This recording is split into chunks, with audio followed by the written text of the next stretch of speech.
Juggernaut is an episode involving the Malon. In the tradition of aliens being one-note characters, Malon are all about pollution. They're like a Captain Planet villain minus the nuance, as can be seen by their ships leaking nasty-looking streams of gas behind them as they fly through space. Their ship is apparently even powered by pollution. Let's see these dastardly villains in action.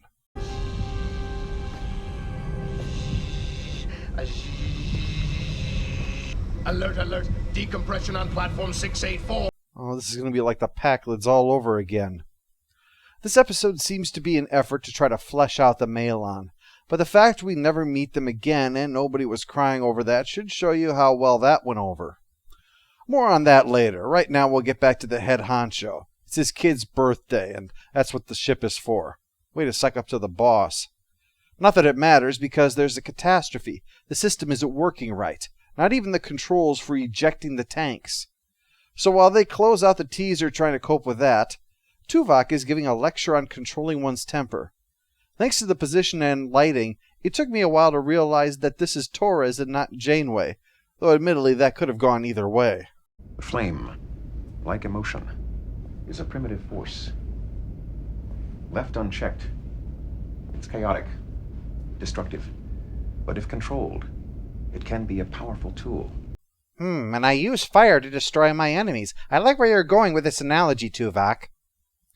But he's here with Torres because she lost her temper while the doctor was getting underfoot in engineering. So on orders from Chakotay, Tuvok needs to teach Torres how to meditate. And I'm not sure which of these two resents the order more. Torres is complying, but has trouble taking all this seriously. But finally she decides to stop laughing at Tuvok and get down to business. Me. Childhood. How old? Your earliest memories. Try to recall a time when you experienced uncontrollable anger.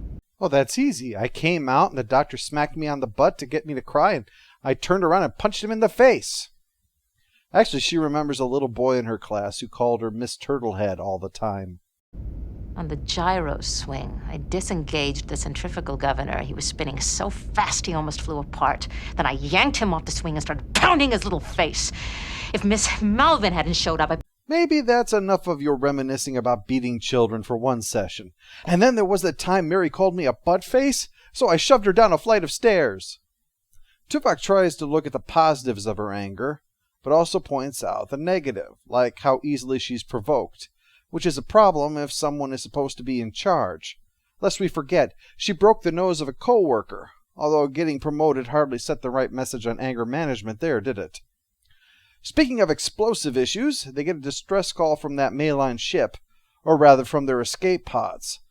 Alas, there are only 2 survivors found alive, so they're brought on board. It's Vesic and that man-child, and he explains about how boned they all are. The pollution they dump is theta radiation, which means they can do whatever we want. The fact that we're still here means the ship hasn't exploded yet. When it does, over 4 trillion isotons of antimatter waste is going to ignite. Everything within 3 light years will be destroyed. It's like someone was challenged to fit as much nonsense into one sentence as possible. Listen carefully. If the molecular bonds of the photons break down, a resonant evolution pulse will be unleashed, turning us all into amoebas, unless we invert our DNA's magnetosphere with molecular hadrons. I read one person criticizing Discovery, and they were saying they should solve their problems with science like the rest of Star Trek does. Hey, Discovery has a lot of problems, but at least they're trying to stay away from this kind of silliness.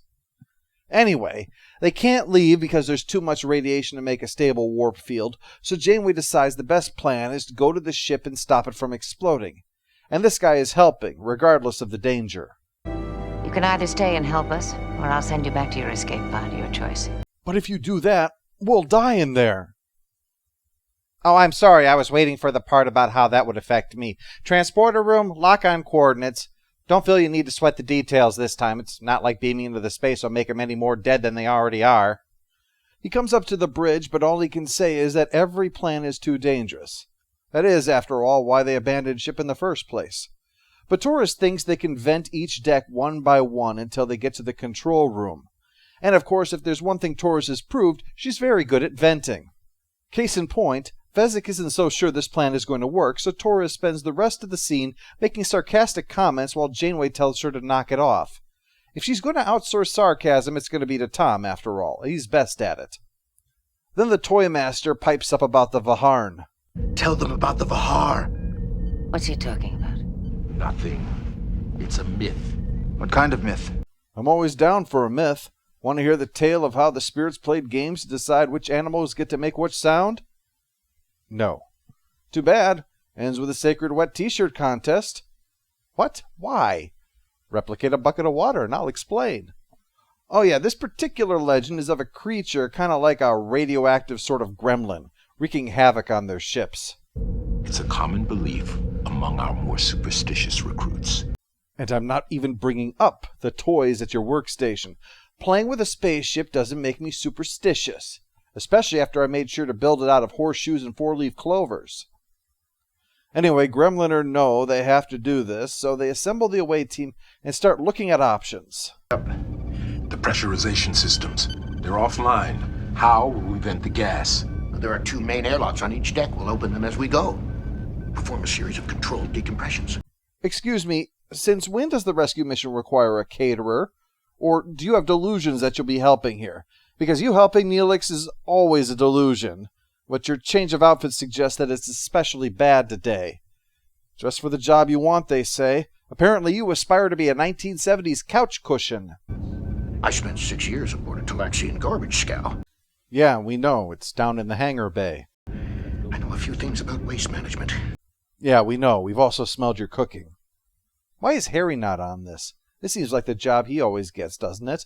Going to life and death situations with someone there to make him look stupid? Why else does he exist? Is Janeway so sure that this won't work she's sending Neelix over just for the amusement of seeing him fail while Harry squirms? I can't exactly fault her for that. Maybe she just knows that he's going to have to report in every 5 minutes and she's just sick of his voice today. Captain, think of everyone who's died in this senseless tragedy. Yeah, maybe you should observe a moment of silence. And after that, why quit when you've got a good thing going? Before they head over, Chakotay tells Torres to lose the attitude. These people may be scum, but reminding them that you think they're scum isn't going to help avert the apocalypse now, is it? Speaking of both scum and the apocalypse, Neelix is cooking. This is for me. It's a Talaxian beta radiation remedy.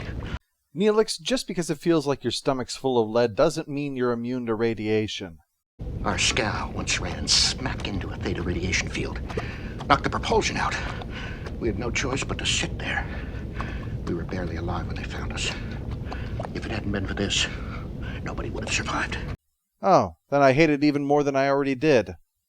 Tom catches Torres to say goodbye on her way out, but then it's time for fun in the bowels of a Malon waste ship, a radiation-soaked toxic mess. So they carefully don their hazmat suits, and by hazmat suits I of course mean tricorders.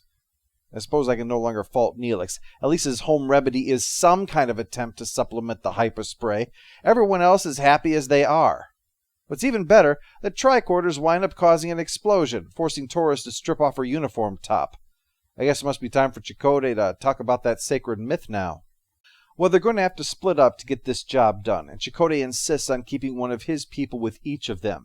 And he assigns Torres to go with Vesic, on the grounds that he doesn't particularly like either of them, so making them work together is a win-win for Chakotay. Torres asks why they do this crap, so Vesic explains that this kind of work is the price they pay for their wonderful civilization.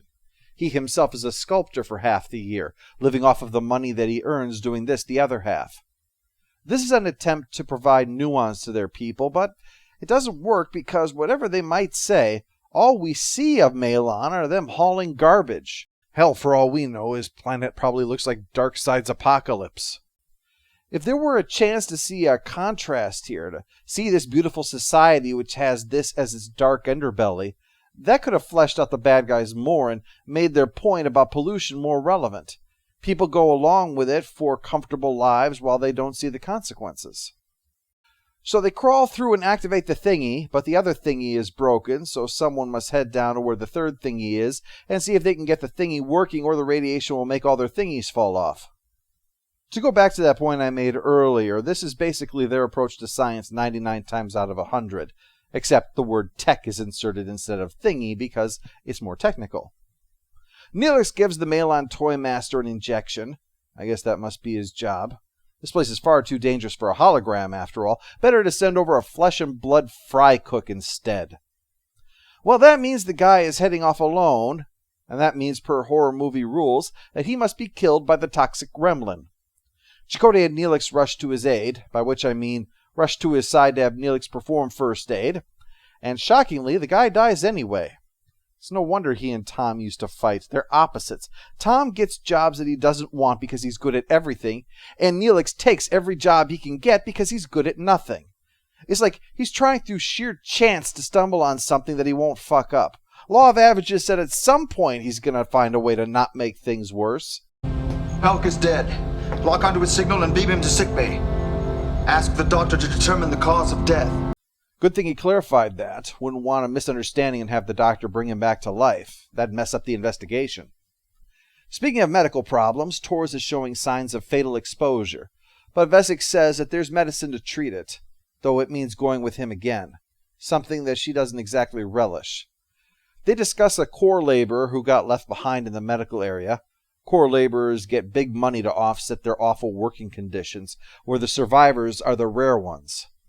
This would again have offered another bit of contrast to Malon society, the issue of class. People at the top willing to pay for the poor to give up their lives in order to maintain their comfortable existence. But Torres is more concerned about the scary medical tool than the working class. Meanwhile, Janeway has a plan B if this doesn't work. Can't imagine why. In fact, Seven is so worried that she's cooked up a plan C, too. With any luck, we won't be needing it. I didn't think Vulcans believed in luck. As a rule, we don't. But serving with Captain Janeway has taught me otherwise. How else do you explain how we survived all the screw-ups, bumblings, and just general incompetence that's a daily part of life on this ship? It's either luck or we're protected by God, and even God would get bored of saving us from our own idiocy eventually. Meanwhile, on the Malon ship, the only luck is bad. Systems are failing for no reason and can't be reversed, until Chakotay gets hurt and has to go back, leaving Torres in charge. And so desperate, she starts meditating to try to deal with the stress. Neelix is feeling it too. The next time, I volunteer to board a Malon freighter, check me into sickbay, and have my head examined. Next time you get assigned anything important, the whole senior staff should get their head examined. Hey, don't complain about me making fun of Neelix too much if you make it so easy for me. If you know I love roasting marshmallows, don't dump a can of gasoline on yourself.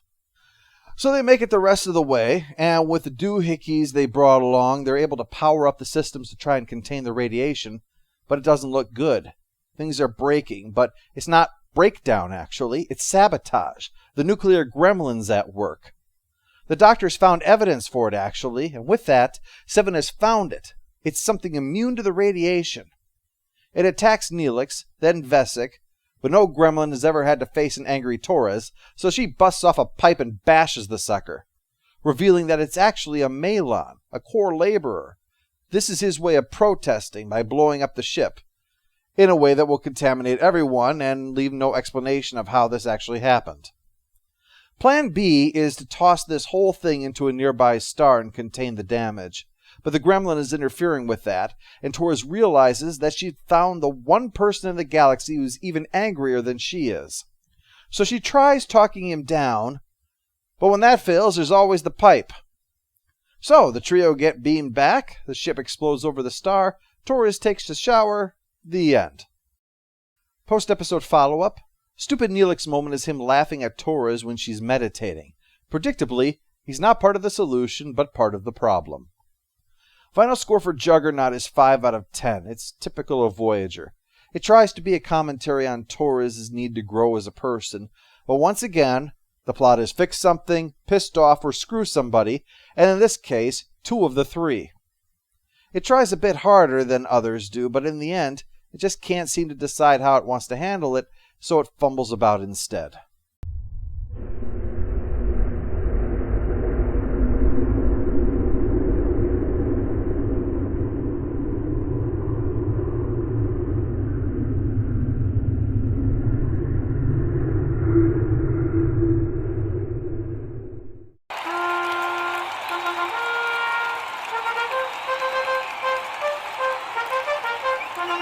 All hail the Overlord! All hail the Overlord! I'm afraid.